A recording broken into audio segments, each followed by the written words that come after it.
Happy Monday, everybody.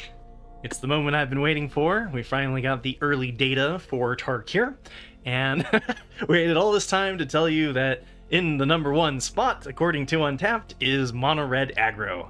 And even better, it's still the same list as it was from October during Worlds, except for the Shock has been replaced by Burst Lightning.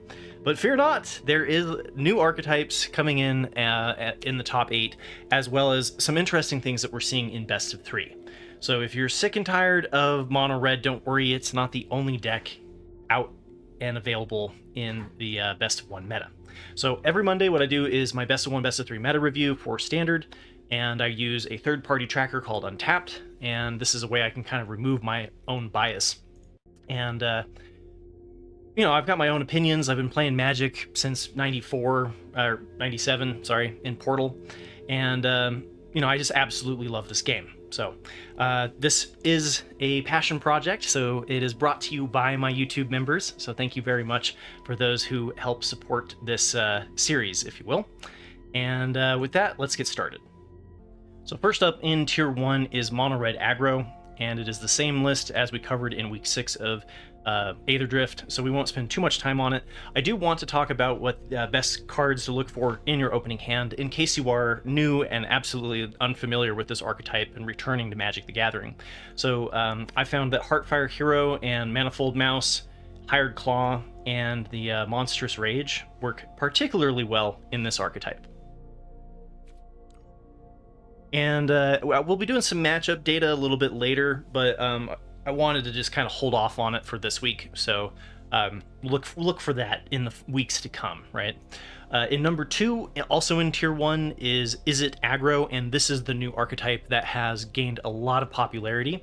Notably, it doesn't actually have a lot of new Tarkir cards, but the card that actually makes this a more viable strategy is the Quarry Steel Cutter, and this card is seeing play in Boros Auras, in Boros Prowess, anything that is anything that cycles spells readily. So anything that you can double spell in. You'll notice here a plethora of one-drop spell or one-costed spells to help you achieve this, right? So you've got the Opt and Sleight of Hand to draw cards. I talked about this one on Friday to give some people in my community kind of an early outlook on it because it was an early performer. Into the Floodmaw for some disruption, Spell Pierce for some disruption as well. Storm Chaser's Talent gives you another prowess creature, so the idea is you've got 3 different prowess creatures that grow after casting all of these one-costed spells. You use Stock Up to kind of build up to lethal on turn 4, and then you let it rip with all of your one-costed spells. Bolt Wave, Monstrous Rage, Burst Lightning, all hit your opponent pretty well, especially with the prowess creatures coming off of the Quarry Steel Cutter. So the opening hand for this one, now this is a new archetype, so take it with a grain of salt, but you definitely want to be starting on turn 1, and I found that the Monastery Swiftspear and the Storm Chaser's Talent are excellent choices for that. Into the Floodmaw really helps out against Mono Red because this archetype is a little bit weak to getting disrupted by the Mono Red strategy, and sometimes bouncing their Heartfire Hero, for example, is kind of the game-winning card. And then the Quarry Steel Cutter is definitely nice to have in your opening hand because this is kind of the card that makes the whole archetype viable. And number 3 is Azorius Artifacts, also in Tier 1, and take this with a grain of salt. This one might be in Tier 1 this week because of Azorius Omniscience being kind of combined in its win rate, because early on there's a small amount of data, so we're looking at just the archetype specifically. By that I mean the color pair. So Azorius gets lumped together. However, the Azorius archetype does work really well with the United Battlefront, right? Being able to look at the top 7 cards of your library and put a non-creature, non-land permanent with mana value 3 or less onto the battlefield gets a double trigger off of the Simulacrum Synthesizer, not to mention you can just go grab Simulacrum Synthesizers, right? So I think this card works particularly nice in this strategy. And then we've got the Repurposing Bay, which also helps us basically run additional copies of the Simulacrum Synthesizer, and we're just trying to maximize how many tokens we can make off of this card, right? We've got the Assimilation Aegis, which can copy your opponent's stuff as well. We do have the Riptide Gearhulk and the Nexus of Becoming, so you can walk up the curve if you wanted to, change your Perilous Snare into a 4-costed card like Solemn Simulacrum into Riptide Gearhulk into the Nexus of Becoming. If the game does go that long, I don't think it usually will, because you never know, right? If you come up against a really controlling archetype, it can, but slam down big things. You've got spring-loaded Saw Blades and the Perilous Snare for interaction, so it's not great, but it will do the trick. And then against we are running the temporary lockdown against mono red, and so this is a good way to kind of pump the brakes if you're up against one of the early aggro strategies. And in my haste, I totally forgot to talk about the opening hand for Azorius Artifacts. So this one, you're looking for clay-fired bricks. This one is a nice little life stabilization, helps you curve out into the rest of your threats. You're also looking for the Assimilation Aegis, as it is a form of removal. Simulacrum Synthesizer is the name of the game. You want this in your opening hand because this is your strongest card. And then Temporary Lockdown helps you survive against mono red. Rakdos Aggro is also in the top 8, sitting in tier 2. This one is the same list as we covered in week 6 of Aether Drift, and you're looking for a turn 3 win, and then you've got Urabrask's Forge to make yourself a little bit more resilient against the mono black strategies. And we've talked about this one a lot, so I won't go into too much depth, but the opening hand, you're looking for the Callous Sellsword. This is part of getting your turn 3 win, is to have the Fling with the Burn together. You do not need the black to run this. Emberheart Challenger and Turn Inside Out and Slickshot Show Off. These two being one of your best ways to get something powerful enough to actually fling to kill your opponent in 3.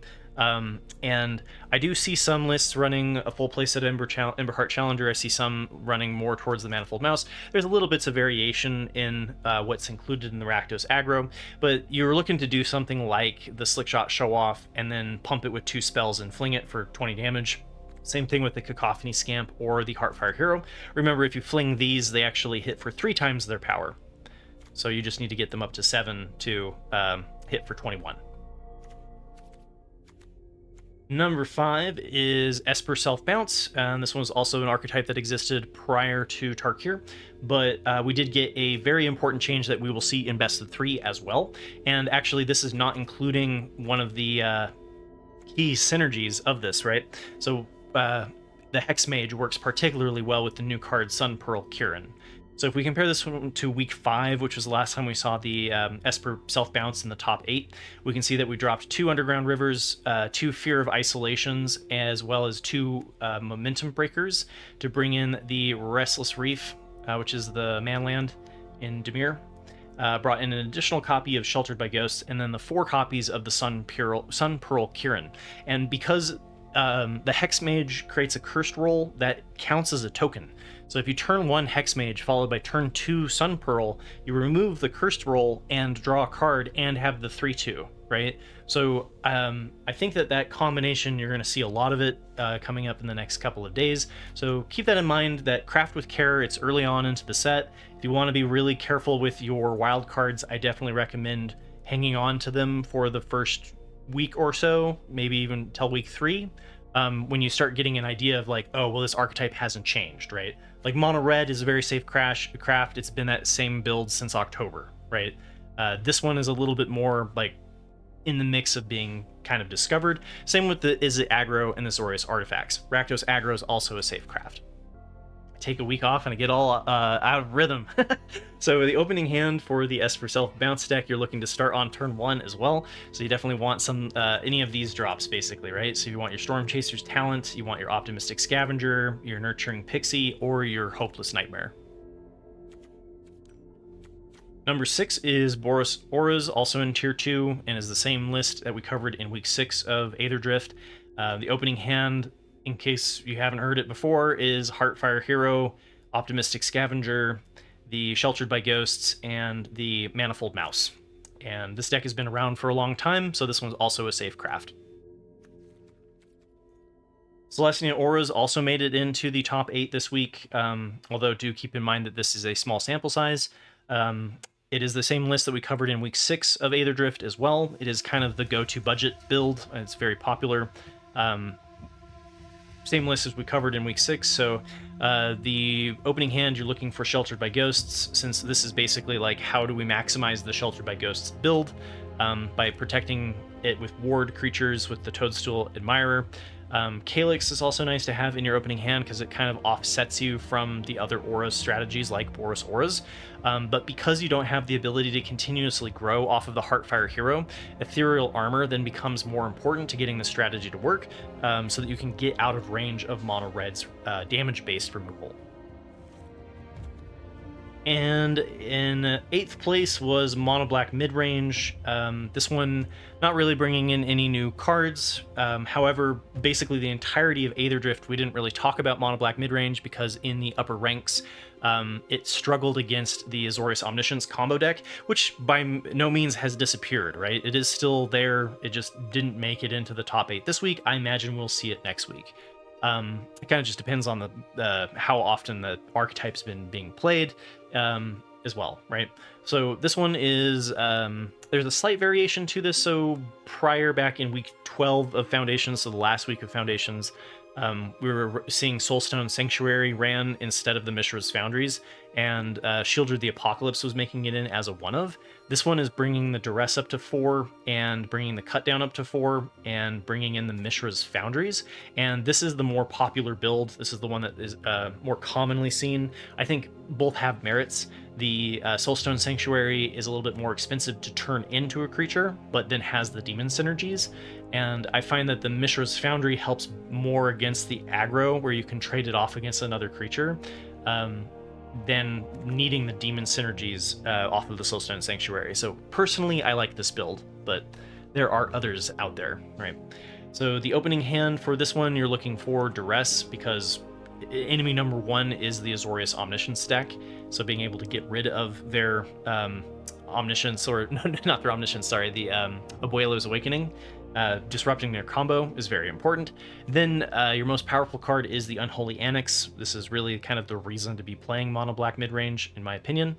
Archfiend of the Dross is then also a very nice card to have. It basically can stop Mono Red in its tracks, and Mono Red is a very popular build on the ladder. And then Unstoppable Slasher works particularly well, especially early on. All right, and now for best of 3. And what I do for best of 3 is I look at the standard challenge over the weekend on Magic the Gathering Online. It's a very good tournament, lots of really good players like Mogged. So this one was done by GY Rabbit 47, Esper Self-Bounce, and took down first place on April 12th. And if we compare this one to the last week of Aether Drift, we can see that they did make some changes. So they dropped a Fear of Isolation, they dropped a single stock up, they dropped an island, they dropped a Go for the Throat, kind of just all these little one-ups. They dropped a Restless Reef, and they dropped the Defiled Crypt, as well as one of the Preacher of the Schism, to bring in a Darker Waste, but the important one is the Spiteful Hexmage. So the Spiteful Hexmage, the Cursed Roll, is a token, so it works with the Sun Pearl Kirin, as I mentioned back in Best of 1. So I imagine we'll see this change reflected in Best of 1 in weeks to come, which is why I like to cover Best of 3. Usually we see the change happen in Best of 3 first, followed then by Best of 1. And the sideboard also got a little bit of a rework, so we're dropping the Shieldred the Apocalypse, the Pest Control, the Preacher of the Schism, the 2 Wiltleaf Lieges, the 2 Dreams of Steel and Oil, and the 2 Ghost Vacuums to run an additional copy of Duress, good against Control, 2 Temporary Lockdowns, which are good against the Go Wide strategies, Lauren of the Third Path for Artifact and Enchantment Hate, 2 Rest in Peace as the choice instead of the Ghost Vacuums for Graveyard Hate, and then the 3 No More Lies to give this deck an answer to wraths, basically, against other enemy control decks. Second place was on April 12th was taken down by Junk Manor with the Izzet Aggro build. So we're seeing this in Best of 3 as well as Best of 1. This is kind of all the rage right now, built around, again, the Quarry Steel Cutter. This one going a little bit in a different direction because it is Best of 3, so you need a little bit more of a mid-range strategy, need a little bit more reach, and this town ain't big enough gives you that kind of loop with the Storm Chaser's talent. And similar to Best of 1, though, you're looking to maximize the prowess creatures of this build, by casting a bunch of 1-drops. This one is running the Slick sequence, and we do have the Shore Ups in the sideboard as well, which are some alternatives that I've seen being explored in Best of 1 as well. So this archetype, we'll see where it lands given more time, right? But yeah, you've got Shore Up against like the single point interaction or removal, Lithomatic Barrage against white and blue, Ghost Vacuum for Graveyard Hate, Screaming Nemesis is really good against damage-based removal and other mono red decks. Negate is good against control decks, anything that's going to be attacking your creatures. The Untimely Malfunction gives you artifact hate, but it also can, change the target of spell or ability that has casted a single target. So you can, this is kind of a cheeky one that will catch your opponent off guard for sure. Stock Up, you're going to bring in against the decks that you need the more reach for. So the ones that are taking longer, that have more disruption for your strategy. And then the Witchstalker Frenzy works really well to bring in with the Screaming Nemesis to be able to pop your opponent for 5 damage. But you can also bring it in if they have something like Shieldred or something that's a problematic 5 toughness blocker. Okay, first place on Saturday's second challenge was Gruul Aggro by Mogged. And if you know anything about Magic the Gathering in tournaments, then you should know Mogged already. They're a classic aggro player. They do quite well. They also always publish their sideboards on Patreon, I believe. So anyway, they took down first place on April 12th, and if we compare this one to week 6, we can see that they kind of took it away from the mono red build and more towards the Innkeeper's Talent build. So we dropped the 2 mountains, the 3 rock-face villages, the 2 monastery swift spears, as well as the 2 shocks and the 2 lightning strikes, to bring in the 1 additional Copperline Gorge, the 2 Torch the Towers, the 3 Innkeeper's Talents, and the 1 Soulstone Sanctuary, and the 4 Carplusion Forests. So, bring in more green so that you're playing something other than just mono red with Questing Druid. And in the sideboard, we also see a change. So Mogged took out the 1 copy of the Sunspine Lynx, which is a really good one for against any 3-color strategy. So like Esper, Domain, that sort of thing. Dropped the 2 copies of the Obliterating Bolt, and that one was good for the Sentinel of the Nameless City that we were seeing as a counter to Gruul aggro strategies. But it's also good for getting rid of Preacher of the Schism and Enduring Curiosity in Dimir midrange. A couple of 4 toughness threats that are decent to hit with the Obliterating Bolt. The Torch the Towers have been moved to the main. That's largely to reflect the amount of aggro that Mogged was anticipating in the tournament. Aggro seems very popular right now, so I think main boarding the Torch the Towers makes a lot of sense. Dropped 1 of the Questing Druids from the sideboard, and brought in an additional copy of the Lithomatic Barrage, expecting probably Esper Bounce. Brought in 2 additional copies of the Pop Hatch Formation. This is good against the Zur Domain deck, anything that's enchantment centric, but also good at icing things with flying, so it's okay against the Jeskai Oculus builds and such. And then we've got 3 copies of the Pop Hatch Recruit, and this is the card that you're going to bring in against anything running single point interaction or removal. It's worse off in the aggro builds where the 2/1 body doesn't block particularly well. And now for second place on Saturday, April 12th was Izzet Aggro by Sandpop. And if we can compare this one to Junk Mainer's build, we see that they took it in a different direction. That's what I mean by like this archetype is not figured out. So this one dropped the 3 copies of the Sleight of Hand, 4 copies of Torch the Tower, the 3 copies of This Town Ain't Big Enough, as well as the 2 copies of the Slick Sequence to bring in an island, 4 copies of the Burst Lightning, 4 copies of the Wren's Resolve, which gives you additional dig, 1 additional copy of the Into the Flood Maw, like we're seeing in Best of 1, and then the 2 copies of Stock Up. So starting out with 4 in the main. And the Best of 3 sideboard, we're dropping the shore ups have been moved from the sideboard to the main. The Witchstalker Frenzies have been dropped. We're not running the Screaming Nemesis, so that makes sense. We're also dropping the Untimely Malfunctions, as well as the Stock Up in the sideboard, and we're bringing Dive Down. Where's the Dive Down, which is target creature you control gets +0/+3 and gains hexproof until end of turn. Definitely catches your opponent off guard. We're bringing in an additional Spell Pierce. to catch your opponent off guard again. 4 copies of the Torch the Tower. This is if you're up against mono red and you need some form of or Gruul prowess, some way of slowing down the decks that are faster than you. We have 2 copies of the Sunspine Links. Like I mentioned, it's good against Esper and Domain, any 3-color or more strategy. And we have 1 copy of Into the Floodmaw, which I think is also for the aggro builds that you need to slow down. And on to Sunday's tournament. We see a change in mono red, and I think this one makes a lot of sense. We'll see if it makes sense in best of 1. It certainly makes sense in best of 3, because again, best of 3 is a little bit slower of a format because you don't have the hand smoother, and just, you know, in the form of being able to sideboard, the games are always longer in best of 3 than they are in best of 1. So getting additional dig is always important. And if we compare this one to week 6 of Aetherdrift, so last week of Aetherdrift, we can see that they dropped 1 Witchstalker Frenzy, the 4 copies of the Monastery Swiftspear to bring in the 4 copies of the Tursa Light Shatter and 1 additional mountain. Now you're going to see a difference in the number of lands between best of 1 and best of 3, and best of 3 leaning towards 23 lands, and that's largely because we're playing a full playset of the Sunspine Links, which you want to hit on 4 if you're up against Domain or Esper, right? So that's kind of why you will see a difference between best of 1 and best of 3. If you're ever curious about that. So the best of 3 sideboard also got a small rework. We got one less Lithomantic Barrage, 3 less on the Ghost Vacuum, so not running any Graveyard Hate, and instead we're running an additional copy of Torch the Tower, an additional copy of Witchstalker's Frenzy, and again, you would bring this in if they're not good at 2-for-1ing you.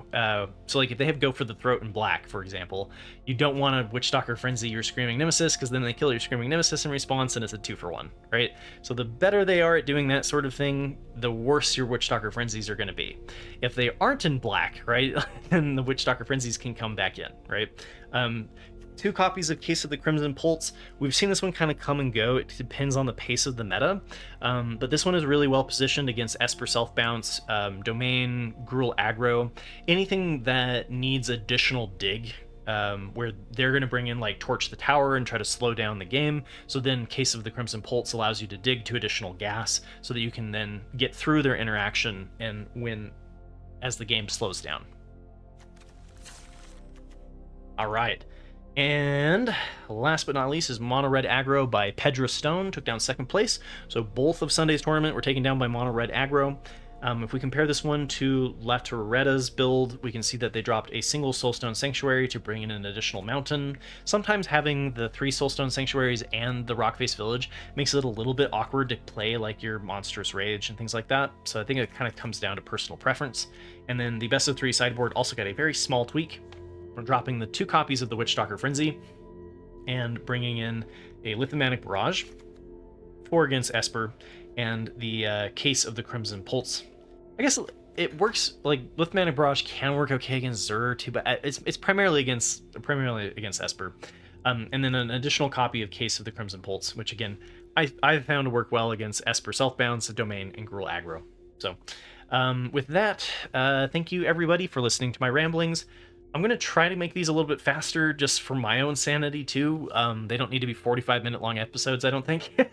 But that being said, the YouTube's algorithm will treat it differently because it's not as long of a video. So we'll see. It's all a great experiment. If you like this sort of thing and if you find this helpful, remember this is 100% community and crowd funded. So if you can support me as a YouTube member, I greatly appreciate it. This is definitely not a cash grab. It's something that I do because I like talking about Magic the Gathering and helping people enjoy the game that I have loved for almost 30 years.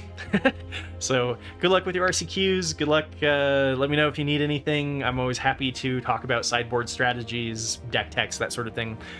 We'll be doing a community deck tech. We'll be doing that next week, just scheduling wise. 2 weeks. 2 weeks from now. I will open it up next week. But in the meantime, take care, everybody. Stay safe out there, and yeah, let me know how you've been enjoying Tarkir. I think it's been an absolute blast. So, I'd love to hear back from you, and yeah, take care.